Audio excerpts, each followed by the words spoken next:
নমস্কাৰ আজি ভিডিঅ'টো আপোনাৰ মূলত যিখন লিষ্ট ওলাইছে DW 4500 পোষ্টৰ যিখন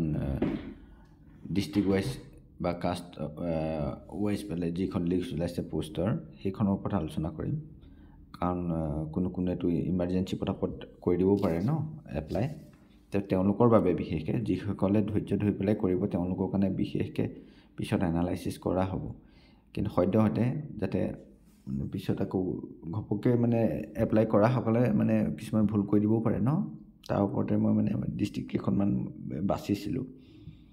এই মানে ইমাৰ্জেন্সিত বাছিছো আৰু এতিয়া চাব আপোনাৰ যদি 70 ৰ তলত আছে পাৰ্সেন্টেজ ওভাৰঅল পাৰ্সেন্টেজ 70 ৰ তলত আছে তেতিয়া হলে আপোনাৰ হোম ডিস্ট্ৰিক্টত এপ্লাই নকৰিব যদি তাত কম পোষ্ট আছে আপুনি চাব দেই যদি আপুনি ইউআৰ হয় তেতিয়া হলে আপুনি ইউআৰৰ লাইনটোহে চাব তাত টোটাল কিমান পোষ্ট আছে হেতু দৰকাৰ নাই বা ওবিসি এসসি এসটিত কিমান আছে এইবিলাক দৰকাৰ নাই আপুনি জাস্ট ইউআৰটো চাব যে ইউআৰ পোষ্টটো কোড বেছি আছে যদি আপোনাৰ 70 ৰ তলত আছে যদি 70 ৰ ওপৰত আছে তেতিয়া হলে আপুনি মানে যিকোনো ডিস্ট্ৰিক্টত এপ্লাই কৰক নাম আহি যাব হেতুটো সিওৰ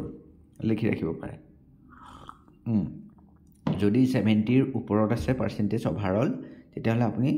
এই 22খন ডিস্ট্ৰিক্টৰ ভিতৰত যিকোনো এখনতে এপ্লাই কৰক আপোনাৰ নাম আহি যাব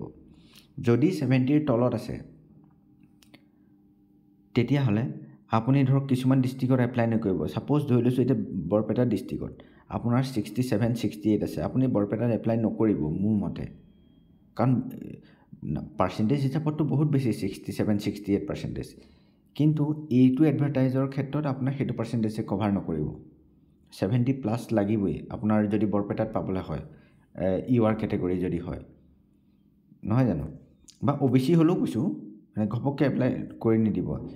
বৰপেটাত একচুয়ালি ওবিসি টো এপ্লাই কৰিব পাৰিব 70 তলত থাকিলেও মানে ধৰক 65 ওপৰত আছে তেতিয়া আপুনি ওবিসি হৈ এপ্লাই কৰি দিব এটা বিশ্বনাথ ডিস্ট্ৰিক্ট সেকেন্ড খন ধৰক বিশ্বনাথ ডিস্ট্ৰিক্টত ইউআৰ পোষ্ট আছে 41 ওবিসি পোষ্ট আছে 18 এতিয়া ইয়াত আপোনাৰ যদি 65 আৰু 70 ৰ ভিতৰত থকা পাৰ্সেন্টেজ মানে কোনোৱে যদি এপ্লাই কৰে নাপাবও পাৰে মানে ইয়াত পোষ্ট বহুত কম 41 আৰু বিশ্বনাথ ডিস্ট্ৰিক্ট বুলি কোৱা লগে লগে কি হ'ব ইয়াত এটা বিশ্বনাথ ডিস্ট্ৰিক্ট প্লাস শোণিতপুৰ মানে এখন ডিস্ট্ৰিক্টখন শোণিতপুৰেহে তাৰে ভাগ এটা বিশ্বনাথ ধৰক এতিয়া শোণিতপুৰ ডিস্ট্ৰিক্টত ইয়াত পোষ্ট নাই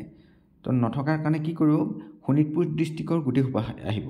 শোণিতপুৰ বিশ্বনাথ মিলাই পেলাই বিশ্বনাথত এপ্লাই কৰি দিব তাত কাট অফ পুৰা হাই গুছি যাব কাৰণ 41ত আপোনাৰ 70 তলত নাহিবও পাৰে কাৰণ দুখন ডিস্ট্ৰিক্ট মিলাই পেলাই এখন ডিস্ট্ৰিক্ট হৈছে মানে পোষ্ট আহিছে ন আগতে শোণিতপুৰ বুলি আহে পোষ্ট হে আহে এইবাৰ তাত পোষ্ট নাই কাৰণ বিশ্বনাথে ইমান ডাঙৰ তাতে আকৌ শোণিতপুৰ থাকিব দুইখন ডিস্ট্ৰিক্ট মানুহে এপ্লাই কৰিব নহয় জানো হেতু কাৰণে বিশ্বনাথত যদি আপোনাৰ 70 ৰ তলত আছে এপ্লাই নকৰিব মোৰ মতে আপোনাৰ এতিয়া মই গুটেখিনি তেনেকৈ আলোচনা নকৰোঁগে মই এতিয়া কৈছো ধৰক 70 ওপৰত থকা খিনিৰ কাৰণে বেলেগ কথা তেওঁলোকে নিজেও হেৰি কৰিব এতিয়া 65 70 ভিতৰত আছে ধৰক বা 63 ৰ পৰা ভিতৰত আছে তেতিয়া আপোনালোকে কোনখিনি এপ্লাই কৰিব যদি ইউআৰ বা ওবিসি মানুহ হয় এসসি এসটি কাৰণে পিছত এনালাইসিস কৰিম হয়তো যদি আপুনি ওবিসি বা ইউআৰ হয় তেতিয়া হলে কোনখিনিত এপ্লাই কৰিব তাৰ কেইখনমান ডিস্ট্ৰিক্ট আছে মই প্ৰিফাৰেন্স ওয়াইজ আপোনালোকক কম ধৰক আপুনি ফাৰ্স্ট ডিস্ট্ৰিক্ট হিচাপে ডিব্ৰুগড় যোৰহাট কামৰূপ লখিমপুৰ নগাঁও শোণিতপুৰ এইকেইখন ডিস্ট্ৰিক্ট লওক আপুনি ফাৰ্স্ট প্ৰিফাৰেন্স তাৰ ফাৰ্স্ট প্ৰিফাৰেন্স মানে এনেকুৱা ধৰক যেটো প্ৰথম প্ৰিফাৰেন্স দিব এইকেইখন ডিস্ট্ৰিক্টৰ ভিতৰৰ পৰা আপুনি দুখনমান সিলেক্ট কৰি দিয়ক প্ৰথম মানে প্ৰথম আৰু সেকেন্ডৰ কাৰণে ডিব্ৰুগড় যোৰহাট কামৰূপ লখিমপুৰ